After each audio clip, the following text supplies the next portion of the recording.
नागरिकता संशोधन अधिनियम को लेकर सुप्रीम कोर्ट में कानूनी लड़ाई शुरू हो चुकी है और सुप्रीम कोर्ट ने फिलहाल सीएए को अंतरिम रोक लगाने से इनकार कर दिया है। सुप्रीम कोर्ट ने कहा है कि इस मामले की सुनवाई जो है 9 अप्रैल को होगी और केंद्र सरकार को जो इस कानून के लागू करने पर रोक लगाने की जो अर्जियां हैं उस पर भी नोटिस जारी किया है।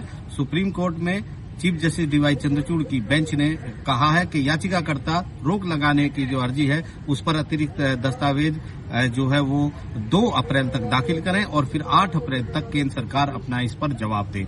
काफी गर्मा गर्म ये बहस हुई। यहाँ पर याचिकाकर्ताओं की तरफ से कपिल सिब्बल, इंदिरा जयसिंह और कुछ वकील पेश हुए और उन्होंने मांग की कि तुरंत सुप्रीम कोर्ट को इस मामले में दखल देना चाहिए और सीएए के लागू करने पर रोक लगानी चाहिए। उनकी ये भी दलील थी कि 4 साल तक सरकार ने कुछ नहीं किया और अब अचानक ये कुछ दिन पहले नियम लागू कर दिए गए, जबकि जब पहले सुनवाई हुई थी तो उस समय केंद्र सरकार ने कहा था कि अभी कुछ होने नहीं जा रहा है, नियम अभी लागू नहीं है, नियम अभी बनाए नहीं गए हैं, इसलिए अभी कुछ होने नहीं जा रहा है। इसलिए सुप्रीम कोर्ट में किसी ने स्टे करने की मांग नहीं की थी और सुप्रीम कोर्ट ने इसे स्टे नहीं किया था। कपिल सिब्बल ने यह भी कहा कि अब अगर सुप्रीम कोर्ट में फैसला लंबित रहते समय लोगों को नागरिकता दे दी गई इस अधिनियम के तहत तो फिर उसे वापस करना इम्पॉसिबल हो जाएगा, असंभव हो जाएगा। इसलिए सुप्रीम कोर्ट को इसमें दखल देना चाहिए और तुरंत इसके लागू करने पर रोक लगानी चाहिए, लेकिन सुप्रीम कोर्ट ने इससे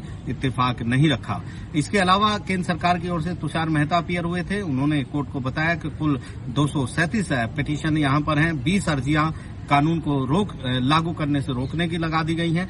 लिहाजा केंद्र सरकार को वक्त चाहिए 4 हफ्ते का कि वो इस पर अपना जवाब दाखिल कर सके।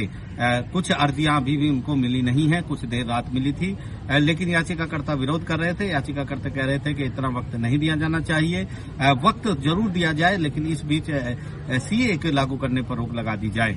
तो यहाँ पर कई मुद्दे उठाए गए। ये भी कहा गया कि नॉर्थ ईस्ट के कई स्टेट्स में, जिसमें आसाम, मिजोरम, मेघालय, त्रिपुरा शामिल हैं, ट्राइबल एरिया को छूट दे दी गई है। ऐसे में इस कानून को जो है फिलहाल लागू नहीं किया जा सकता, ये असंवैधानिक है, ये भेदभाव करता है, ये भी कहा गया। तो सुप्रीम कोर्ट ने कहा कि इस मुद्दे पर हम सुनवाई जरूर करेंगे।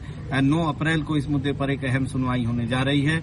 यहाँ पर सीए पर रोक रहेगी या नहीं रहेगी, ये सुनवाई भी आगे 9 अप्रैल को ही सुप्रीम कोर्ट करेगा।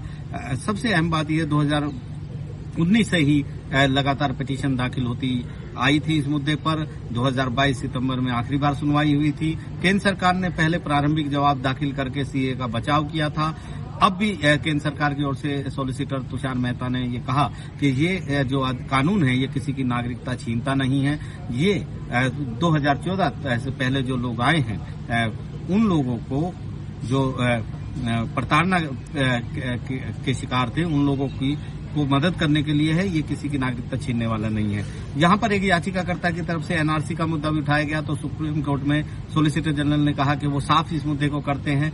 4 साल पहले भी इसी तरीके से कोर्ट के बाहर इस मुद्दे को भड़काने की कोशिश की गई। एनआरसी और सीए का कोई आपस में संबंध नहीं है, ये उन्होंने कहा। उन्होंने कहा कि वो अपना जवाब दाखिल करेंगे और इसके बाद एक सुनवाई होगी। लंबी चौड़ी याचिकाएं इस मुद्दे पर हैं, करीब 237 याचिकाएं हैं, जिसमें इंडियन यूनियन मुस्लिम लीग है, जयराम रमेश जो कांग्रेस से हैं, इसका अलावा डीएमके भी यहां पर पहुंची है। केरल ने भी एक सिविल सूट दाखिल किया है और असदुद्दीन अवैसी भी यहां पर पहुंचे हैं और ये गंभीर मुद्दा है। और अब जो है कानूनी लड़ाई जो है सीए को लेकर, राजनीतिक लड़ाई तो चल ही रही है, अब कानूनी लड़ाई भी सुप्रीम कोर्ट में शुरू हो गई है। नई दिल्ली से आशीष भार्गव, एनडीटीवी इंडिया।